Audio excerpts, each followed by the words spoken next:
Hi everybody, welcome back. I'm sorry I didn't get a chance to tell you guys before I went on vacation for the last couple weeks. I'm sorry if any of y'all were worried about me, but I'm back. And without further ado, let's jump right back in. Now, if you don't remember, we left off last in 1 Samuel 20, and this was very emotional for David because he, knew that he had to flee, and Jonathan, his lover, allegedly, wasn't really willing to accept it. So, and to make the long story short, Jonathan kind of did his own little test to see if David was telling the truth. Not necessarily telling the truth, but if, he wasn't just being paranoid. And sure enough, Saul really did want to kill David. And just to do a really quick, recap, basically, Saul's got a lot going on. He's got, demons in his head, telling him to kill David and stuff like that. And the Bible specifically says that these demons are coming from Yahweh. Yes, Yahweh. That's what the Bible says. So, Saul's got a lot going on. And David had to, flee and basically do his own thing. And we're going to pick up where we left off here in 1 Samuel chapter 21. Now, in 1 Samuel chapter 21, David has fled and he's made it to Nob. And Nob is just a couple miles outside of Jerusalem. And Nob is where there was a tabernacle there, and the priest oh my God, I know I'm going to butcher this. Ahimelech or Ahimelech. I'm going to call him Ahimelech. The priest. Now, keep in mind at this point, everyone around them still thinks that David and Saul are on good terms. So, Ahimelech has no reason to suspect that, David's on the run or anything. But he is a little suspicious because David shows up alone, and he's like, "Why are you here all by yourself?" And in verse 2, David answers him, "The king sent me on a mission and said to me, 'No one is to know anything about the mission I am sending you on. As for my men, I have told them to meet me at a certain place. Now then, what do you have on hand? Give me 5 loaves of bread, or whatever you can find. I'm on a super secret, top secret mission, and you need to give me a bunch of bread.'" And the priest doesn't have regular bread. He has consecrated bread for ritual purposes. And the priest didn't have a problem giving it to David or his men, just as long as they hadn't had sex with women recently. And that was the big thing. They had to have been ceremonial clean. David assured him that him and his men had been sustaining from, had been abstinent. And so therefore, Ahimelech gave him the bread. It's a whole thing. There's all these rules about these ritualistic bread and things like that. So, refer to older videos on the topic. But anywho. Now, while this was going on between Ahimelech and David, one of Saul's loyal servants happened to be there at that particular time. In verse 7, it says, "Now one of Saul's servants was there that day, detained before the Lord. He was Doeg, the Edomite, and that was Saul's chief shepherd. And David asked Ahimelech, 'Don't you have a spear or sword here? I haven't brought my sword or any other weapon because the king's mission was urgent.'" It was so urgent, top secret, that I had to leave without my weapons. Ahimelech, I guess, still believes him. And he tells him, "The sword of Goliath is here." And David is just all "You know what? That's perfect. I will take that sword. I will take that one." And David continues on his very special mission given to him by King Saul. So David takes the sword, his old sword that he used to kill Goliath. And guess where he ends up? He ends up in Gath. And Gath, in case you didn't know, I just found this out myself. I don't know why I didn't remember this but Gath is basically Goliath's hometown. I don't know why I didn't remember that. I don't even remember. See, this is, I need to do like some reviews on like the things that I've already read because I'm having trouble like remembering it all. I did not know that where he, but anyways, I'm sure I've talked about it before. Listen, my memory's not what it once was. Anywho, so David winds up in Goliath's hometown with the sword he used to kill Goliath. It's a little ironic. But basically, he is recognized. His reputation precedes him. And the king in Gath this time was a man by the name Ashish. Now, and Ashish's servants recognized David, and they're like, hey, listen, this is a guy that they keep singing about, and this song, it keeps coming up over and over again. This must have been a very popular song back then, where it's Saul has slain his thousands, and David his tens of thousands. So that song, like, really is like popularized, I guess, in this area. And David is a little afraid because he's afraid that Ashish is going to look at him like a threat or like they're going to kill him. So David comes up with this ingenious idea that he's just going to pretend like he's lost it, that he's not mentally coherent. He even lets like saliva dribble down his beard. He acts like a simpleton basically. And Ashish essentially falls for it. He falls for it. He believes David's just a simpleton, that he's not like a real threat. It's interesting. Interesting they don't talk about this more, because I think that's kind of important. But anywho. And it's important, especially considering that later David develops an even bigger bond with the Philistines. But we will see. We'll get to that when we get there. Now we are in 1 Samuel 22. Now, David manages to leave Gath, and he's still kind of like on the run from Saul. Like, he kind of consistently remains more or less on the run from Saul throughout the rest of Saul's life. So David leaves Gath, and he ends up in Adullam. Adullam it looks like it's like 13 miles from Jerusalem. I need to like come up like with a map. It's hard to find like a really good map of this area with the names of all these like old names and stuff. It's kind of hard, but like I'm gonna like do my best, because even though I don't really want geography to be the main focus, my main focus here is like the theology behind it all.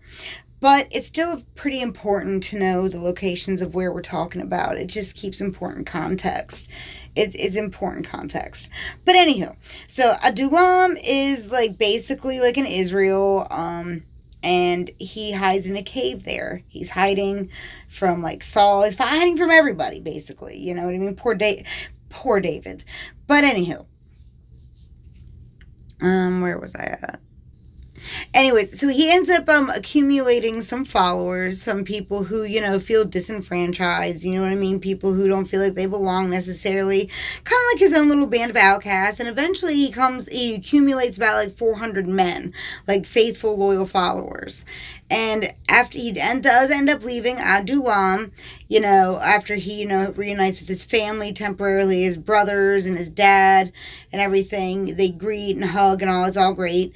But then he ends up leaving, and he ends up in Mizpah, infamous Mizpah. Now, we know a lot happens in Mizpah. I don't know if something's about to happen here or not, but in general, Mizpah comes up a lot in these.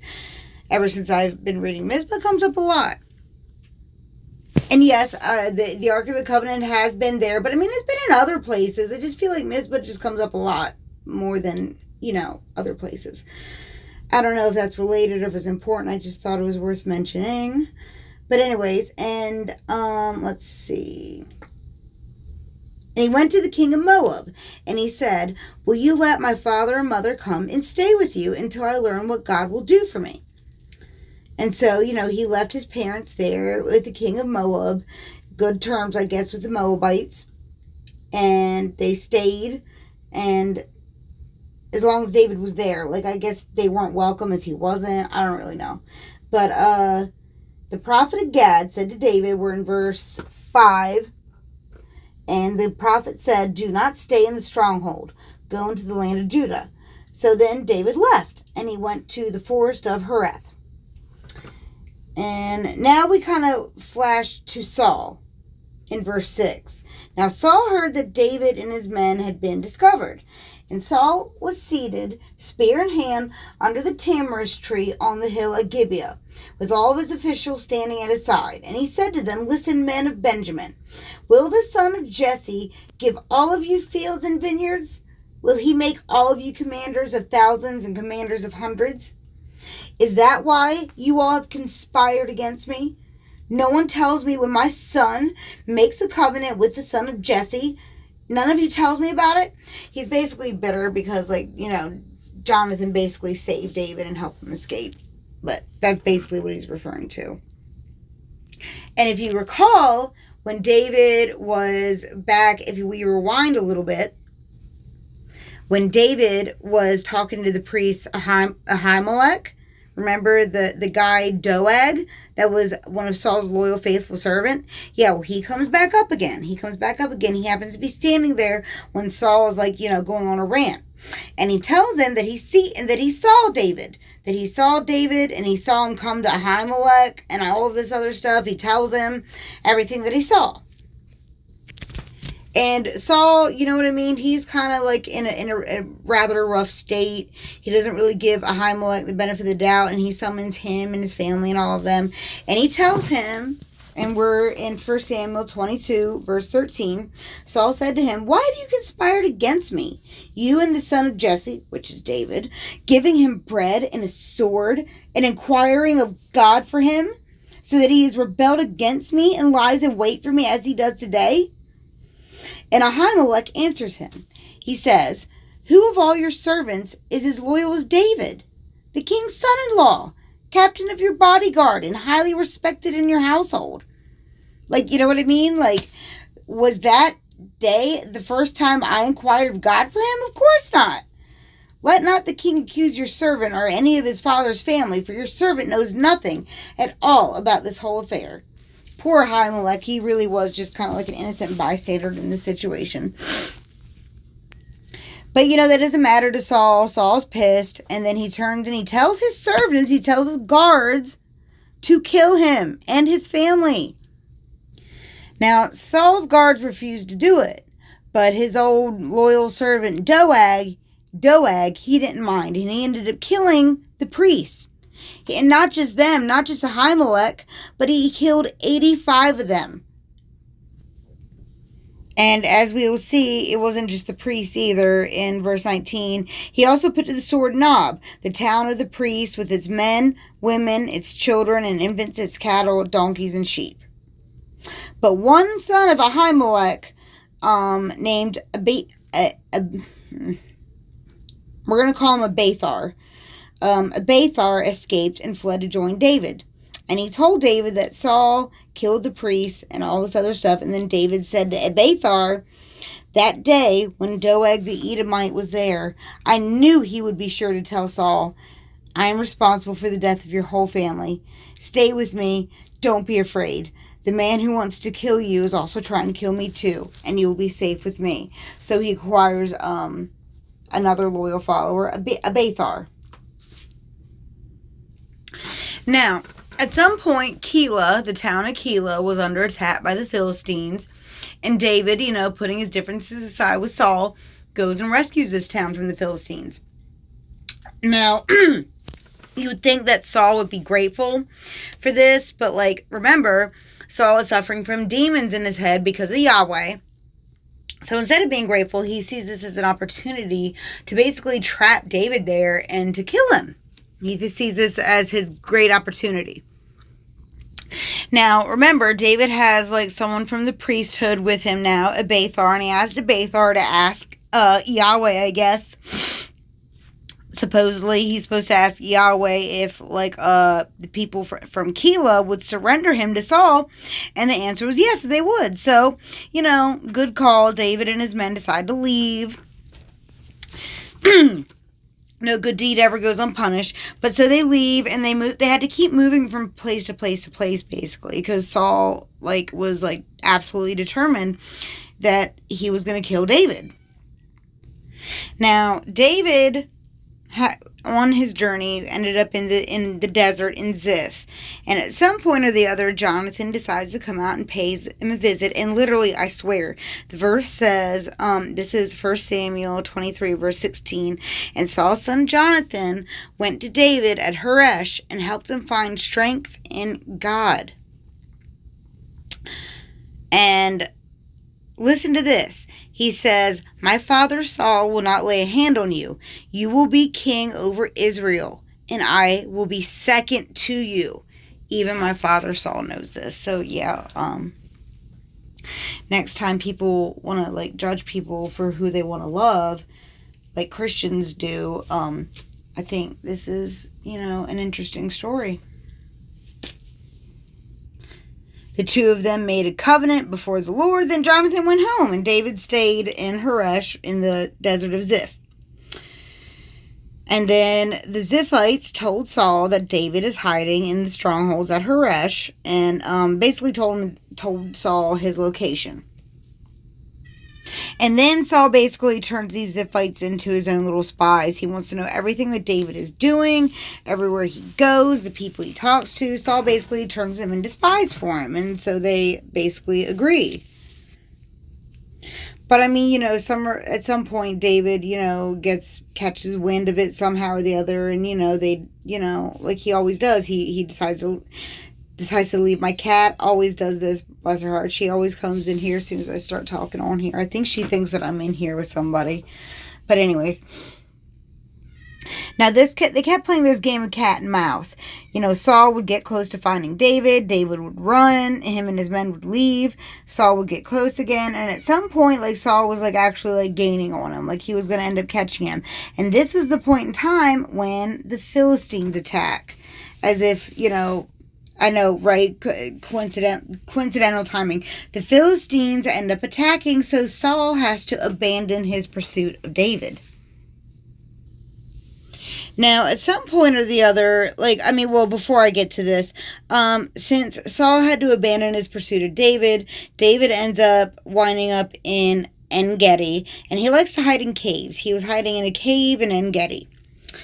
And at some point, Saul is done with the Philistines, and he goes back to try and find David. This is a real important priority to him. He's absolutely obsessed with killing David. So while he's pursuing David, him and his men stop, and they happen to stop at the cave David was hiding in, even though they didn't know David was hiding in there. And then Saul went in there to use the bathroom. And David and his men were in there hiding. And David, basically, this was his opportunity to kill him, to stop all this madness. And David even thought about it. But instead of killing Saul, he cuts off a piece of his robe, which is pretty clever. But the reason David gives is because he felt like he couldn't kill an anointed king by the Lord, which he had way more mercy than Yahweh did, because Yahweh's been done with Saul for a long time at this point. But after Saul was done using the bathroom, Saul left. And then David kind of did a gamble. He was like, okay, you know what? Enough running. Enough of all this. And he came out after Saul, out of the cave, and he basically bowed down before Saul. And he was like, look at this. And he showed him the cloak that he cut off. He's like, I had a chance to kill you, and I didn't. You're the one who's trying to kill me. I'm not trying to kill you. When will this madness ever stop? Basically saying, I'm trying to take the moral high ground here, but yet you keep trying to hunt a man who is loyal to you. What's up? What's going on, Saul? Can we please stop playing this game? And then, I don't know, maybe it was hearing David's voice. Maybe it kind of snapped Saul away from the demon for a minute. And then Saul was like, no, I promise this. You're right. You're a much more righteous person than I am. I'm not going to do this anymore. I'm going to stop trying to kill you. I promise. And so they basically made peace. And then Saul returned home. And then David and his men went back to their stronghold. You know what I mean? Business as usual. Nothing to see here. And then we finally get to the point, and we're in 1 Samuel 25 now, where David meets his third wife, I guess. I think Abigail is his third wife at this point. A little backtrack. He does have two other wives, Ahinoam and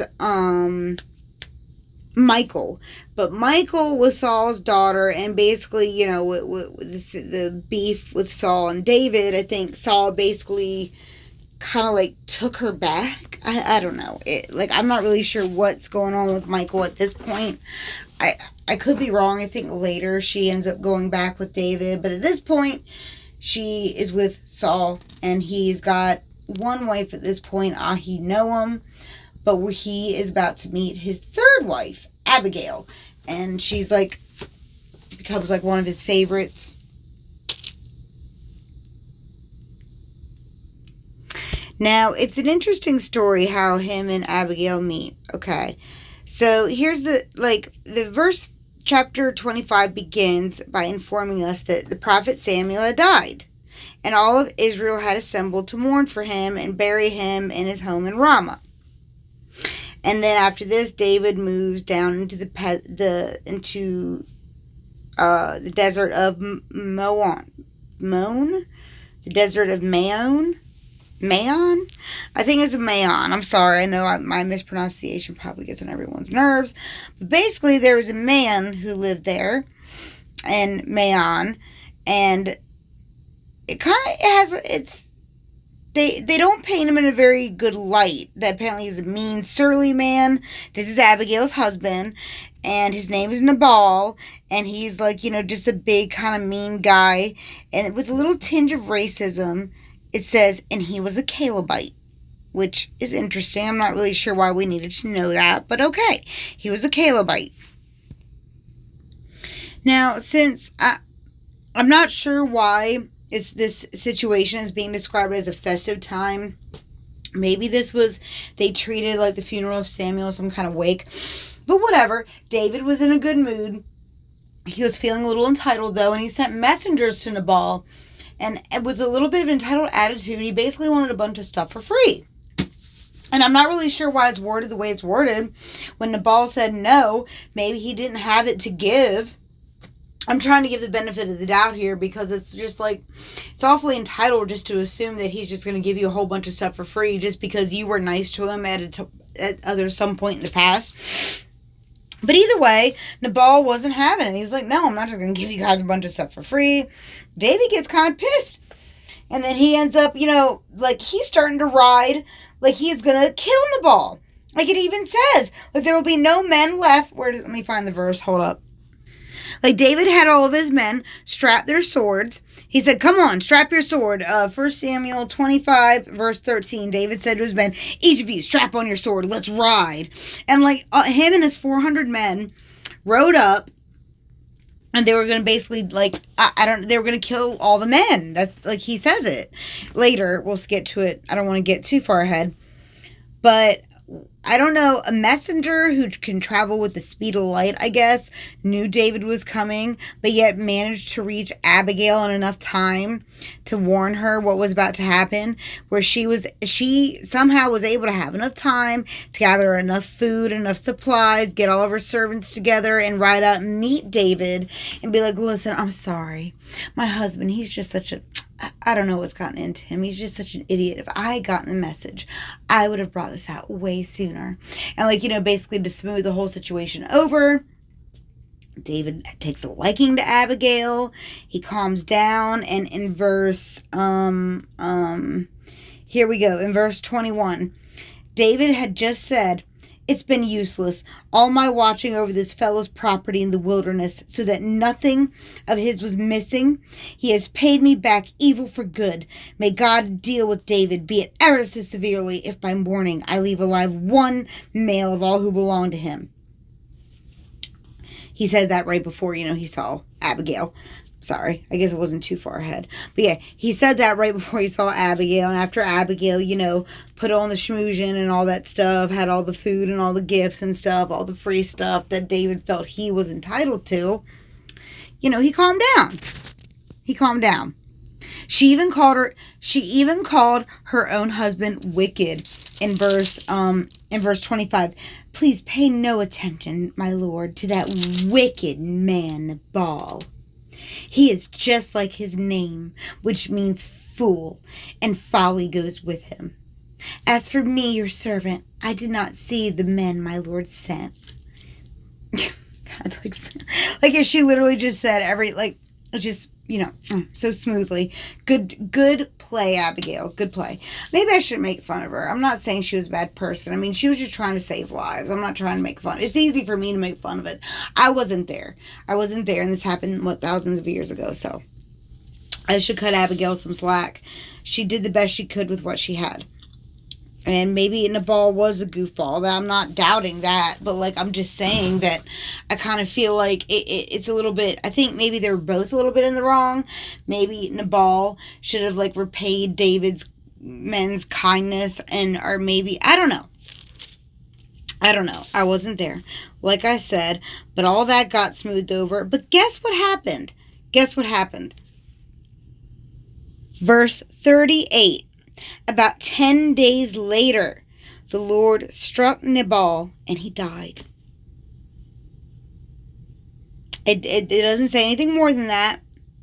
It just said the Lord struck him and he died. Wait a minute, let me read verse 37 right before that. Then in the morning when Nabal was sober, his wife told... Okay, so yeah. No, it doesn't say how he died. It just said that, Yahweh struck him dead and he was gone. And then David heard about this happening, and David celebrated. He celebrated. Even though Abigail basically righted the wrong and whatnot. But whatever, David celebrated, and Abigail became his wife. Abigail became his wife. Now, at some point, Saul decided he wanted to kill David again. And basically, another situation happens. Saul rides out with his army, and David has an opportunity to kill him. But instead, he just basically takes his weapon, gets away from him, and look, I could have killed you, and I didn't. Kind of like that whole other situation happened again. He was like, I'm not going to, kill the Lord's anointed king and all. So, David acts like he's on this moral high ground. Maybe he is. I don't know. But for whatever reason, David does refuse to kill Saul. He refuses to do it. And then it kind of puts Saul to shame. Saul snaps out of his, demon possession again. And then, promises once again that he's not going to kill David. And then David, promises him he's not going to kill him or any of his descendants. It's a whole thing. It's almost like Saul, catches himself. And he's just I'm sorry, David. I'm sorry. And he's, embarrassed. He's let's not do this ever again. And then, it's a little strange. It's a strange, toxic relationship him and Saul have, at the very least. But anyways, I think I'm going to stop there for right now. We will finish up 1 Samuel on Sunday. But yeah, it gets interesting. It gets kind of deep. A lot of different things are going on at the same time. David kind of joins the Philistines, and then the Philistines, meanwhile, while he's with the Philistines, it's a big thing. Saul expels mediums and spiritual people. It's a whole big thing. We'll pick up on it when this coming Sunday.